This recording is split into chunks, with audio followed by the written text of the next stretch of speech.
G20 का बुखार खत्म होते ही राजनीतिक फिर से गरमाने लगी है। आपको बता दें 18 से 22 सितंबर को संसद का विशेष सत्र बुलाया गया है।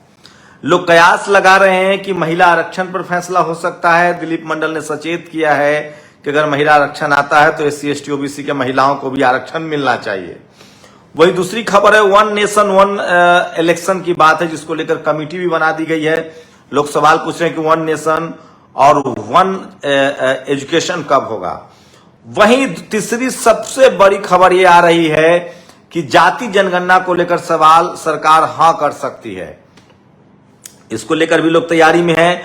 और वहीं एक इंडिया गठबंधन से एक और बड़ी चर्चा है। नीतीश कुमार ने फिर से कमर कस ली है और कहा जा रहा है कि 28 से अब 30 पार्टी हो सकता है इंडिया गठबंधन में। दो नए दल INLD चौटाला की जो पार्टी है वो और अकाली दल जो बीजेपी की सबसे विश्वसनीय गठबंधन की पार्टी थी। जब पंजाब में किसान आंदोलन हुआ उन्होंने गठबंधन तोड़ा था, तो वो भी शामिल हो सकते हैं। तो बीजेपी की मुश्किलें बढ़ने के बजाय घटने के बजाय बढ़ती जा रही है।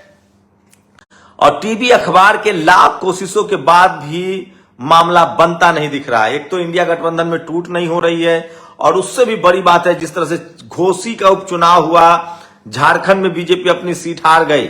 वो सिर्फ उत्तराखंड में 2200 मार्जिन से उसके विधायक जीते हैं, और त्रिपुरा में वो 2 विधायक बचाने में कामयाब रही, लेकिन उसको नुकसान हुआ है यूपी, झारखंड और पश्चिम बंगाल में। इसका मतलब है कि इन 3 राज्यों से ही 150 सीटों का आंकड़ा जो है बीजेपी का नुकसान होता दिख रहा है। खासकर 80 सीटें हैं यूपी में और 14 तो 94 सीटों का आंकड़ा है। उसके बाद लगभग 35 से ज्यादा सीटें पश्चिम बंगाल में है। तो इन राज्यों में बीजेपी के लिए कुछ नहीं, इसलिए बीजेपी की मुश्किलें बढ़ती जा रही है। लेकिन चुनाव को लेकर अब लगातार सक्रिय प्रक्रिया तेज होगी। बीजेपी भी अपने एजेंडे में आएगी। टीवी अखबार को लेकर विपक्षी दलों ने लगभग फैसला कर लिया है। सोचिए 13 तारीख को एक बड़ी बैठक है इंडिया गठबंधन में, जो कोऑर्डिनेटर बनाए गए हैं उसमें ममता बनर्जी के भतीजे भी हैं TMC से, लेकिन उनको उसी दिन ED ने पूछताछ के लिए बुलाया, ये भी खबर है।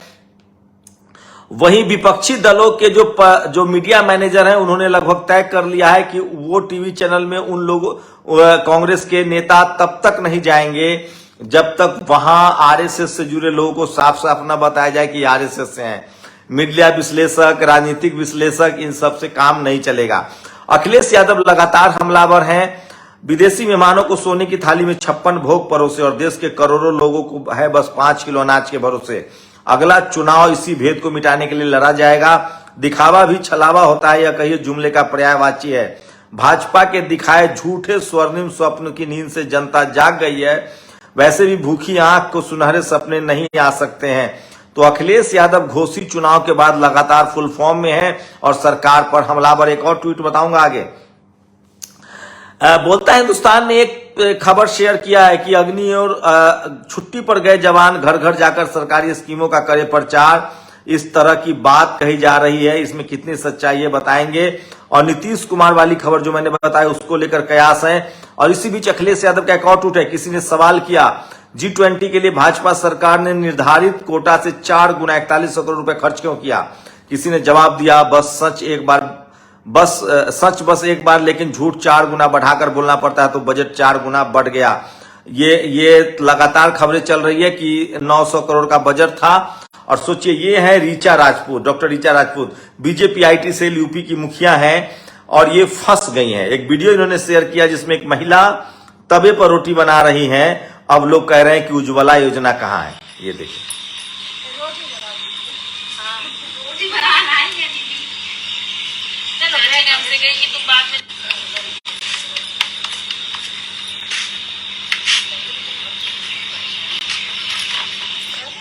सवाल है कि अगर सरकार ने सबको उज्ज्वला योजना में गैस दे दिया है तो सवाल है कि वो गैस सिलेंडर कहां है और महिलाएं तवे पर खाना क्यों बना रही है, जलावन से खाना क्यों बना रही है। तो ये रीचा राजपूत है और इसको लेकर लोग तमाम सवाल पूछ रहे हैं। एक हो सकता है कि मणिपुर को लेकर फिर से खबरें चली है। देखिए ये खबरें हैं मणिपुर में असम राइफल्स और सेना के वहां के पुलिस के बीच जो कॉन्फ्लिक्ट हुआ, जो विवाद बढ़ा, वो आज भी लोग सोशल मीडिया पर शेयर कर रहे हैं। तो G20 विदेशी मेहमानों का मसला था, लोग थोड़ा शांत हो गए थे। विपक्षी नेता भी इस कार्यक्रम को हो देना चाहते थे।